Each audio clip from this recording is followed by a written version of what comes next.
Hola a todos, buenos días. Muchísimas gracias por haber llegado hasta el tercer día de la Semana de la Libertad. Como sabéis, empezamos hace un par de días con el Congreso de Economía Austriaca y hoy tenemos la penúltima actividad por la mañana, que es Liberacción, la Feria del Libro Liberal, en la que, como se ha hecho tradicionalmente, presentamos libros de temáticas y editoriales liberales, también libros de amigos. Y empezamos también, como ya se ha establecido como tradición, hablando sobre la colección de ensayo político que lleva, yo creo que casi 4 años, llevará, en septiembre empezará los 4 años ya de vida. Un proyecto yo creo muy interesante porque además es una colaboración entre el Instituto Juan de Mariana, Deusto y Value School. Lamentablemente le hubiese gustado estar aquí a Roger Domingo, que es el director editorial de Deusto, pero no ha podido ser, pero nos ha mandado un vídeo porque quería estar con nosotros de alguna manera. Entonces, os lo voy a poner un segundito y luego ya Diego, que como sabéis es uno de los traductores de cabecera, ya nos contará más. Hola, muy buenos días. Un placer presentar un año más aquí en el seno de Liberacción la colección de ensayo político que coeditamos conjuntamente Value School, el Instituto Juan de Mariana y Deusto. Como sabéis, la colección tiene un fin, que es el de rescatar del olvido cada año un libro que o bien no se haya publicado en español o bien que se haya publicado pero ya esté descatalogado. Cada año publicamos un gran clásico dentro del género de los ensayos políticos y al mismo tiempo traer un libro de actualidad también una vez al año que nos pueda servir para reflexionar sobre alguno de los temas. Este año 2021 tenemos dos propuestas. Por un lado, el libro de Alex Epstein, La cuestión moral de los combustibles fósiles, que acaba de salir del horno, se publicó hace apenas unos días, el pasado mes de mayo, y para el mes de octubre siempre publicamos un libro en primavera y otro libro en otoño, Crisis y Leviatán, de Robert Hicks. El primero, pues, de este año, el de Epstein, es un libro que explica que los combustibles fósiles son siempre los grandes denostados, ¿no? Solo oímos, según él afirma, una parte de la historia. Oímos siempre que son tóxicos, que tienen muchos efectos secundarios y, en resumidas cuentas, que son lo peor de lo peor. Pero, no obstante, lo cierto es que los combustibles fósiles son la forma de dar energía a los 7.000 millones de personas que habitan el mundo de un modo barato, fiable y sobre todo efectivo. No hay todavía una alternativa mejor. Y explica también que aunque llevamos décadas oyendo que debido a los combustibles fósiles estamos destruyendo el planeta, estamos aniquilando la vida a nuestro alrededor, lo cierto es que los índices de bienestar humano no dejan de crecer. Y él considera que dar energía a la población es también una cuestión moral. De ahí el título, La cuestión moral de los combustibles fósiles. Este libro ya está publicado, salió hace apenas unos días, en el mes de mayo, y por tanto ya lo podéis encontrar en las librerías. Y para otoño tenemos, como decía, el libro Crisis y Leviatán, un clásico de Robert Hicks, es uno de los grandes economistas libertarios. Este es un libro que se publicó a fines de los años 80 y constituye un análisis sobre cómo los gobiernos, y especialmente el gobierno estadounidense, Estados Unidos, ha ido aumentando su poder, su tamaño y su influencia durante el último siglo, siempre aprovechando coyunturas económicas negativas, crisis, convulsiones, guerras y todo tipo de cuestiones que han aprovechado los distintos gobiernos para ir engrandeciendo, incrementando el tamaño del Estado. Este estará disponible en librerías este próximo otoño. Y para el año que viene tenemos también otras dos perlas. El primero, en el mes de mayo, es un título de Bastiat, Armonías Económicas, que recuperaremos en una edición con prólogo de Carlos Rodríguez Brown, que ya publicó el Instituto Juan de Mariana hace unos años, hacia el año 2011, pero que en estos momentos está desactualizado, está descatalogado, y no se encuentra. Bastiat, esto será en mayo de 2022. y ya para octubre de 2022 tendremos La verdad, por favor, sobre el neoliberalismo del pensador italiano Alberto Mingardi, que además aprovechará para actualizar algunos de los capítulos del libro y además para hacer un análisis de la situación española, y que en este caso contará con un prólogo de María Blanco. Pero esto será el año que viene. Muchísimas gracias y hasta la próxima. Bueno, muchísimas gracias, Roger. Si nos estás viendo desde casa o si no cuando veas el vídeo. Del libro de Robert Hicks hablaremos ya cuando salga, pero hoy traemos a Diego para que nos hable del libro que salió a finales del año pasado, ¿no? Diego, todo tuyo. Es el de Ben Shapiro, ¿verdad?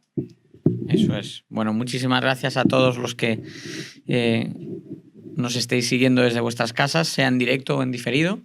Y bienvenidos a la Feria Libro Liberal. ¿Cuántas ediciones se cumplen este año? De Liberación no estoy... Yo juraría que se han hecho las mismas del Congreso, y si se han hecho las mismas del Congreso sería la 14ª. Bueno, pues 14 años, por lo tanto, ¿no? Presentando lanzamientos editoriales que no abundan, pero que empiezan a ser menos minoritarios de lo que eran hace 3 lustros. Por lo tanto, creo que nos podemos felicitar de que hoy en día tenemos distintas colecciones en el mercado, como las que se van a presentar durante la mañana de hoy, y sin ir más lejos, como la que respalda el propio Instituto Juan de Mariana, de la mano de, como estábamos comentando, la editorial Deusto y de Value School, ¿no? El vehículo de enseñanza y formación en inversión que ha impulsado la gestora Cobas. Bueno, el libro que me trae aquí, ¿no? Con motivo de mi presencia aquí, estamos hablando de El lado correcto de la historia, que es un ensayo de Ben Shapiro, un polemista, ensayista, periodista, estadounidense de una enorme repercusión en el flanco de la derecha política y mediática del país estadounidense, una de las voces de cabecera, diría yo, de la nueva derecha más ilustrada que se venía configurando y desarrollando antes del fenómeno Trump, apuntando a la irrupción de nuevas ideas, probablemente menos acomplejadas, en la defensa de algunos de los principios básicos, no solo de la doctrina liberal que abraza por momentos Shapiro, sino también de la doctrina conservadora, en la cual ha demostrado también sentirse cómodo en distintos aspectos de sus diagnósticos y de sus análisis, ¿no?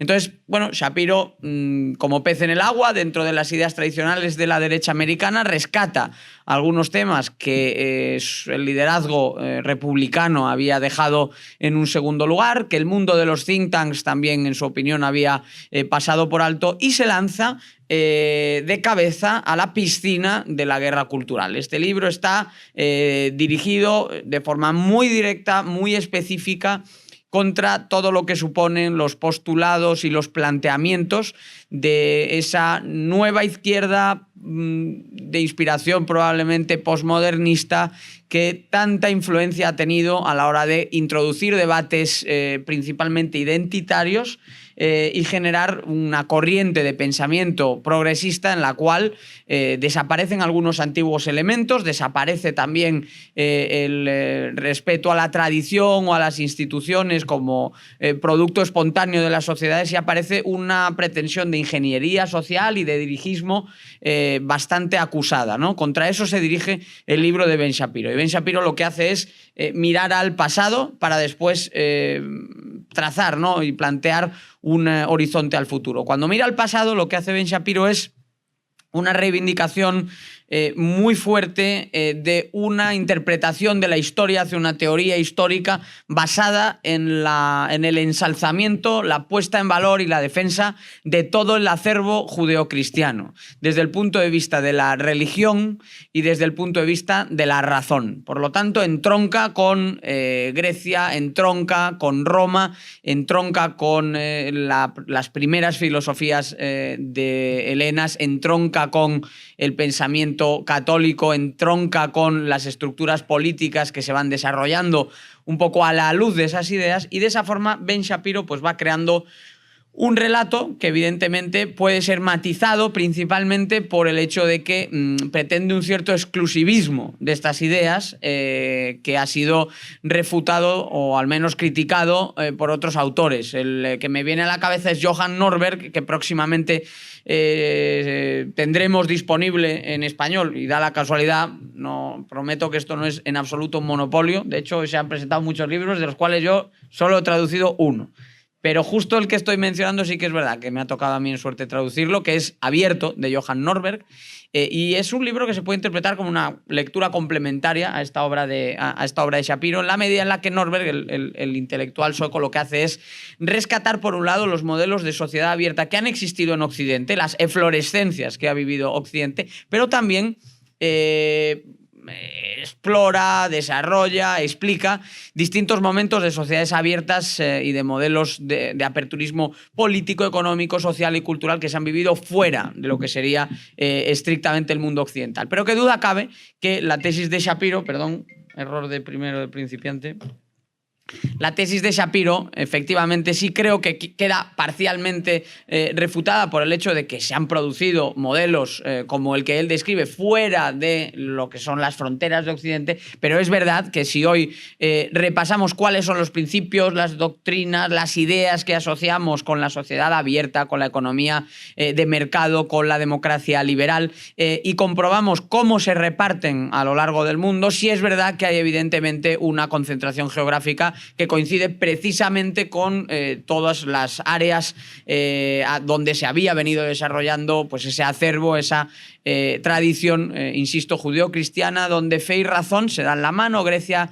y Roma dialogan para generar unos modelos de convivencia abierta, de convivencia plural y de sistemas económicos basados en la libertad, al igual que los sistemas políticos. Para Shapiro ese es un poco el tema de la historia. Lo hace, es un ensayo, como digo, para los que estén acostumbrados a este tipo de relatos sobre modelos políticos y sociales. Se incluye, se inserta la variable de la religión. Hoy también vamos a tener una ponencia justo a continuación, ¿no?, sobre la colección de cuadernos del Centro Diego de Covarrubias, ¿no?, que trabaja la línea del liberalismo cristiano. Pues bueno, se enmarca cómodamente en el estudio de la religión como uno de los pilares del modelo liberal, del esquema liberal de Occidente, y Ben Shapiro hace ese planteamiento pues básicamente recorriendo en las más 2/3 partes del libro la historia hasta la Ilustración, donde se produce un punto de quiebre y se identifica, por un lado, un salto adelante en materia de pensamiento que evoluciona de forma más moderada hacia lo que hoy podría ser el liberalismo clásico, pero también denuncia Shapiro un culto a la razón que ha podido generar, y efectivamente ha generado, algunos excesos que, por el lado del intervencionismo, de la excesiva confianza en nuestra capacidad para diseñar o concebir cómo debería ser una sociedad ideal, han terminado deviniendo en pues, los mismos problemas de los que nos alertaban también pensadores de otras épocas, como Karl Popper, cuando echaba la vista atrás y repasaba las ideas del historicismo con una mirada muy crítica. También es un libro, pienso, que se puede complementar bien, por cierto, con El archipiélago liberal de Chandran Kukatas, que es amigo también aquí de la casa. Es un ensayo, también me encargué de traducirlo hace unos años, y que también plantea cuáles son los elementos necesarios para una sociedad abierta, y en este caso lo plantea estrictamente en términos de tolerancia y de respeto mutuo entre las personas y sus proyectos de vida, pero de nuevo, por volver al argumento de Shapiro, es verdad que esos ideales, esos archipiélagos liberales, esas nociones de comunidades y de sociedades abiertas sí han germinado en Occidente más que en ninguna otra parte del mundo, de modo que, siendo excesivamente exclusivista en su interpretación, yo creo que también es verdad que los hechos hacen irrefutable la noción de que, en última instancia, esa tradición, si bien no puede que no sea la única tradición histórica de la libertad, sí es la que ha demostrado tener una tradición con más arraigo, y a la vista estaría en los resultados por niveles de libertad económica, política, cultural, religiosa y social que tenemos en los países de nuestro entorno y en la misma España.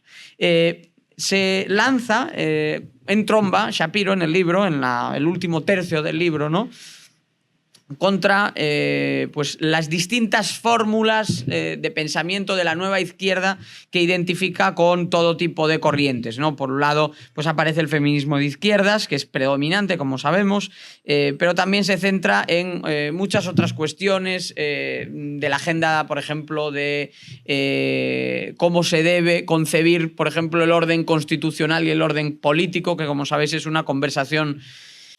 Una de las mejores cosas que he hecho ha sido la de crear, junto con otros amigos, el Instituto Juan de Mariana. En estos años hemos defendido la libertad sin excepciones, con valentía y con la voluntad de acoger a todos los amigos de la libertad. Nosotros no aceptamos dinero público porque no queremos depender de los políticos, de modo que te animo a que te sumes y te hagas miembro del Instituto Juan de Mariana. Que está en el orden del día en Estados Unidos, pero también lo está en España, ¿no? Continuamente estamos cuestionando cuáles son los principios de la autoridad política, cuál es la legitimidad del régimen actual, y me temo que ese debate muchas veces evoluciona hacia postulados y hacia visiones del poder en las cuales la libertad tiende a quedar un tanto marginada o incluso directamente rechazada.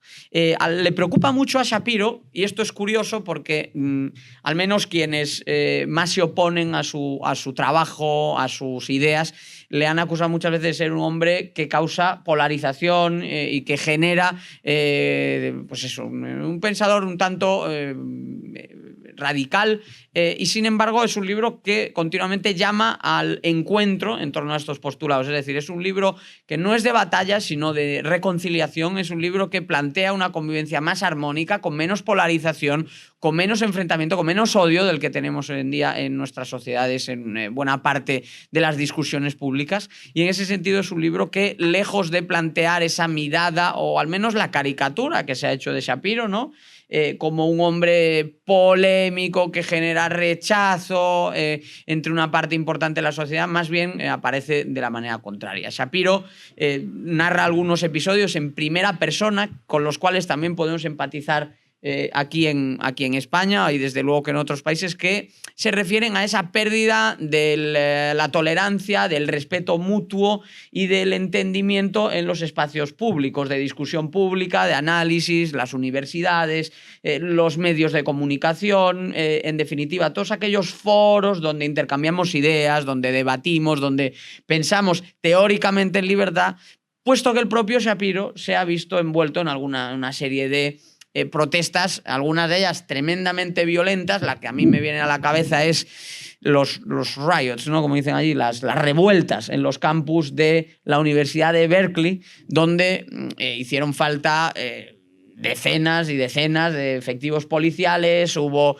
que levantar barricadas, se quemaron efectivos y dotaciones del campus universitario, hubo decenas de arrestados, y en general se cultivó allí una situación total y absolutamente lamentable, que en cualquier caso sí es representativa de procesos que hemos vivido tanto en España como en otros países, aquí por ejemplo con los scratches, y en otros países donde efectivamente pues, la convivencia se ha deteriorado mucho en ese sentido, y hay ideas, algunas de las cuales se van a exponer aquí, que representan a millones de personas, no tienen por qué ser mayoritarias, pero representan legítimamente a millones de personas, se enmarcan dentro de lo que podemos considerar nociones total y absolutamente válidas, criticables seguro, pero perfectamente asimilables, en oposición a otras tesis que sí cuentan con ese paraguas y ese respaldo, y sin embargo, pues eso se veía silenciado y lo vivía en carne propia Shapiro. En cierto modo se produjo ahí un auge también de otra derecha mucho más problemática, mucho más cuestionable, mucho menos inspirada en principios, que era esa alt-right o derecha alternativa, de la cual alguno ha rescatado algún elemento positivo que se puede poner encima de la mesa, como es principalmente la lucha contra el identitarismo y el no ceder terreno frente a las hegemonías culturales que plantea la izquierda, pero más allá de esa mentalidad combativa, tanto en fondo como en forma, buena parte de esa nueva derecha se escoró desde un primer momento hacia postulados que están fuera del liberalismo, pero están también incluso fuera del conservadurismo y han tendido al extremo, ¿no?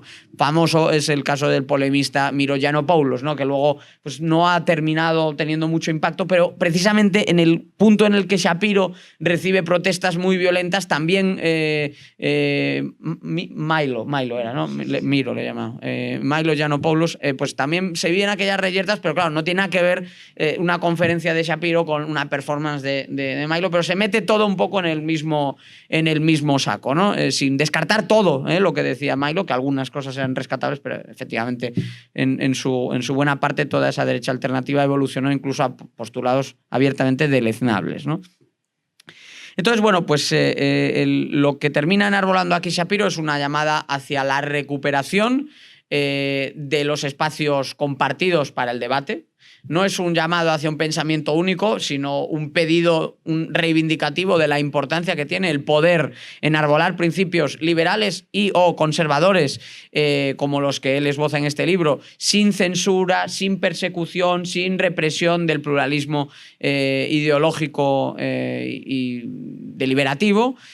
También hace, como digo, un repaso histórico inconmensurable, ¿no? En el cual se remonta hasta los filósofos clásicos para enarbolar, si se quiere, una historia de la libertad en Occidente, que creo que tiene además unos pasajes particularmente brillantes en su crítica a la parte más degenerativa de las ideas de la Ilustración, y efectivamente un planteamiento de rechazo abierto a la nueva izquierda basado en ese fusionismo liberal-conservador que tradicionalmente a los que nos sentimos cómodos en el liberalismo, pues a veces ha generado más o menos tensiones, ¿no? Dentro de lo que sería nuestra familia, ¿no? De distintas corrientes. Pero que sí que es verdad que en el plano económico, en el plano político y en el plano social ha tendido a ser una combinación con más posibilidades de resultar, digamos, ganadora o mayoritaria en términos de aceptación que otros experimentos que se han inventado por otro tipo de flancos y corrientes que también se adscriben a las ideas de la libertad y que evidentemente también tienen toda la validez y el respeto. Pero bueno, Shapiro enarbola su opción de forma brillante, es un buen conocedor y estudioso, ¿no? De las ideas no solo filosóficas que nos han traído hasta aquí, sino también religiosas. Es un componente que en parte hemos descuidado. Le debemos el nombre al padre Juan de Mariana, o sea que hay tradiciones religiosas de la libertad que el liberalismo contemporáneo no necesariamente ha sabido incorporar. Eso sí aparece dentro del relato, una historia de las ideas en la cual no escatima a la hora de hacer referencias religiosas, y esa idea de entendimiento entre fe y razón como base, entre ese diálogo entre Atenas y Roma que él plantea, como base para el desarrollo de sociedades abiertas e liberales como las que tenemos hoy. El libro de Shapiro es un libro brillante, es un libro que se lee bien. Como podéis ver aquí, los formatos de la colección son pequeños, ¿no? Por comparación, pues aquí otro libro, pues ya veis que tiene un 20% menos de tamaño. El ensayo, además, ha recibido el apoyo incluso de los medios de la izquierda, ¿no? Por ejemplo, el Washington Post reconoce aquí que es un gran repaso ideológico e histórico, ¿no?